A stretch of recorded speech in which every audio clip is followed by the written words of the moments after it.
சில பேருக்கு தலைக்கு குளிச்ச உடனே முடி வந்து ரொம்பவே வறட்சியா இருக்கும். அதற்கு மிக முக்கிய காரணம் அவங்க பயன்படுத்தக்கூடிய கெமிக்கல் நிறைந்த ஷாம்பு தான். கெமிக்கல் அதிக நிறைந்த ஷாம்புவை நம்ம தொடர்ந்து பயன்படுத்திட்டு வரும்போது முடி வந்து நாளடைவில் வறட்சி அடைய ஆரம்பிக்கும். தலையில வந்து பொடுகு ஏற்பட ஆரம்பிக்கும். இதனால முடி உதிர்வும் அதிகமாக இருக்கும். இன்னைக்கு நம்ம அந்த முடி உதிர்வையும் நிறுத்தும், முடியை வந்து நல்லா பட்டு போல ஷைனிங்கா வச்சுக்கக்கூடிய டிப்ஸ் தான் வந்து பார்க்க போறோம்.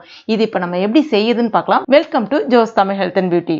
எப்பவுமே நம்ம சாதம் வந்து வேக வச்சுட்டு அந்த தண்ணியை வந்து கீழே ஊற்றிடுவோம். அந்த வடிகட்டின தண்ணியில் அவ்வளோ சத்துக்கள் இருக்குது. அதை வந்து அந்த காலத்துல நிறைய பேர் வந்து அதை தான் வந்து பயன்படுத்தினாங்க. ஆனால் இப்போல்லாம் வந்து பார்த்தீங்கன்னா நிறைய பேர் குக்கர் சாதம் வந்து வைக்க ஆரம்பிச்சிட்டாங்க. ஆனாலும் நிறைய பேர் வந்து கீழே ஊற்றி வேஸ்ட் பண்ணுறாங்க. அந்த மாதிரி அந்த கீழே ஊற்றக்கூடிய தண்ணீரை நம்ம பயன்படுத்தினாலே போதும், முடி உதிர்வு சுத்தமாக இருக்காது.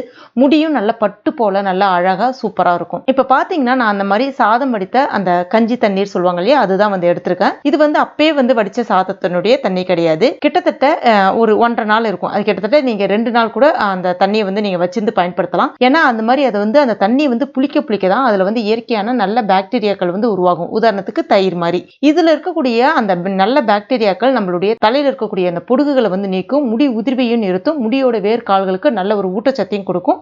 இதனால முடியும் வேகமாக வளரும். அது மட்டும் இல்லாமல் முடியும் நல்ல பட்டு போல ஷைனிங்காக இருக்கும். மேக்ஸிமம் சாதம் வடிக்கும் போது பார்த்தீங்கன்னா அந்த தண்ணீர் வந்து கொஞ்சம் தண்ணியாக இருக்கிற மாதிரி தான் இருக்கும். அதுக்கப்புறம் நீங்கள் 2 நாள் விட்டிங்கன்னா ஆற உங்களுக்கு நல்ல இந்த மாதிரி கட்டித்தன்மையாக மாற ஆரம்பிக்கும். கிட்டத்தட்ட ஒரு க்ரீம் டெக்ஸ்சருக்கு உங்களுக்கு வந்து கிடைக்கும். கிட்டத்தட்ட ஒரு க்ரீம் டெக்ஸ்சருக்கு உங்களுக்கு வந்து கிடைக்கும். அது இப்போ நான் அந்த மாதிரி தான் எடுத்திருக்கேன். அந்த மாதிரி சாதம் வந்து வேக வைக்கும் போது தலைக்கு நீங்கள் பயன்படுத்த போறீங்க அந்த தண்ணீர்னா அப்போ வந்து உப்பு போடாமல் அந்த சாதத்தை வந்து வேக வச்சுக்கங்க. அதுதான் வந்து சரியா இருக்கும். அதுக்கு அடுத்துதான் ஒரு ஃப்ரெஷ்ஷான கற்றாழை மடல் ஒன்று எடுத்திருக்கேன். இப்போ இந்த ஃப்ரெஷ்ஷான கற்றாழை மடலில் சைடில் இருக்கக்கூடிய வந்து முள்ளை வந்து நல்லா நீக்கிடுங்க. அதுக்கடுத்த மேலே இருக்கக்கூடிய தோலை வந்து நீக்கிடுங்க.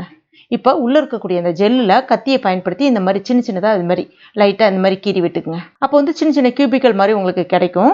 அதுக்கப்புறமா ஒரு ஸ்பூனையோ இல்லைன்னா கத்தியை பயன்படுத்தி அதில் உள்ள இருக்கக்கூடிய அந்த ஜெல்லை மட்டுமே எடுத்துங்க. இதுவே நீங்கள் முகத்துக்கு பயன்படுத்த போறீங்க அப்படின்னா அந்த கற்றாழை ஜெல்லை வந்து நீங்கள் வந்து வாஷ் பண்ணிட்டு தான் பயன்படுத்தணும். ஏன்னா சில பேருக்கு வந்து அலர்ஜியை வந்து ஏற்படுத்தும், அரிக்கும், இல்லைன்னா ஏதாவது முகத்தில் வந்து தடிப்பு மாதிரி ஏற்படும். தலைக்கு பயன்படுத்துறதுனால நம்ம நேரடியாகவே வாஷ் பண்ணாமல் பயன்படுத்திக்கலாம். இப்போ ரெண்டுமே ரெடியாக இருக்குது.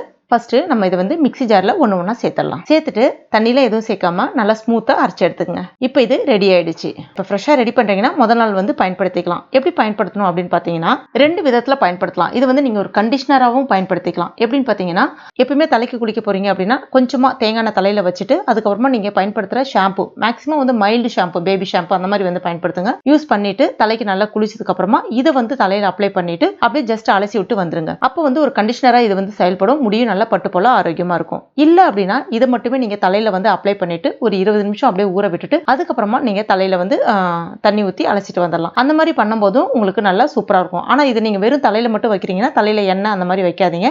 ஏன்னா வந்து எண்ணெய்லாம் வந்து போகாது. இது இல்லைன்னா நீங்க குளிக்க போறதுக்கு முன்னாடி இதை கூட வந்து நீங்க கொஞ்சமா ஷாம்பு வந்து மிக்ஸ் பண்ணிட்டு நீங்க குளிக்கிறதா இருந்தாலும் குளிக்கலாம். ஸோ அது வந்து உங்களுடைய சௌகரியத்தை பொறுத்துன்னு சொல்லலாம். அதே மாதிரி இது நீங்க கொஞ்சம் பல்கா கூட நீங்க ரெடி பண்ணிட்டு ஃப்ரிட்ஜில் வந்து ஸ்டோர் பண்ணிக்கலாம். 1 வாரம் வரைக்கும் வச்சு நீங்க இதை வந்து பயன்படுத்திக்கலாம். எப்படி பயன்படுத்தணும்னு பார்த்தீங்கன்னா இப்போ நீங்க தலைக்கு குளிக்க போறதுக்கு 1 மணி நேரத்துக்கு முன்னாடியே ஃப்ரிட்ஜ்ல இருந்து எடுத்து வெளியில வச்சிருங்க. தேவையான அளவுக்கு எடுத்துட்டு அதுக்கப்புறம் பயன்படுத்துங்க. ஏன்னா வந்து சில்லுன்னு எடுத்து தலையில அப்படியே வச்சிடாதீங்க. இது நீங்க ஃபர்ஸ்ட் டைம் ட்ரை பண்ணும்போது நல்ல ஒரு டிஃபரன்ஸ் தெரிய ஆரம்பிக்கும். எல்லாருமே கேட்பாங்க முடி இவ்வளோ ஷைனிங்கா இருக்கு, என்ன யூஸ் பண்ணீங்க அப்படின்னு சொல்லிட்டு. அந்த அளவுக்கு ஒரு நேச்சுரல் கண்டிஷனர் இது. கண்டிப்பா நீங்க ட்ரை பண்ணி பாருங்க. கண்டிப்பா ட்ரை பண்ணிட்டு மறக்காம எனக்கு கமெண்ட் பண்ணுங்க. இந்த வீடியோ பிடிச்சிருந்தா லைக் பண்ணுங்க. உங்க நண்பர்கள் மற்றும் ஃபேமிலி மெம்பர்ஸ் கூட மறக்காம ஷேர் பண்ணுங்க. மேலும் இது போன்ற பயனுள்ள குறிப்புகளுக்கு நம்ம சேனலை இது வரைக்கும் நீங்க சப்ஸ்கிரைப் பண்ணாத நண்பர்கள் ஆனீங்கன்னா உடனே சப்ஸ்கிரைப் பண்ணீங்க. கூடவே மறக்காம அந்த பெல் நோட்டிஃபிகேஷன் சிம்பிளை பிரஸ் பண்ணீங்க. தேங்க்யூ.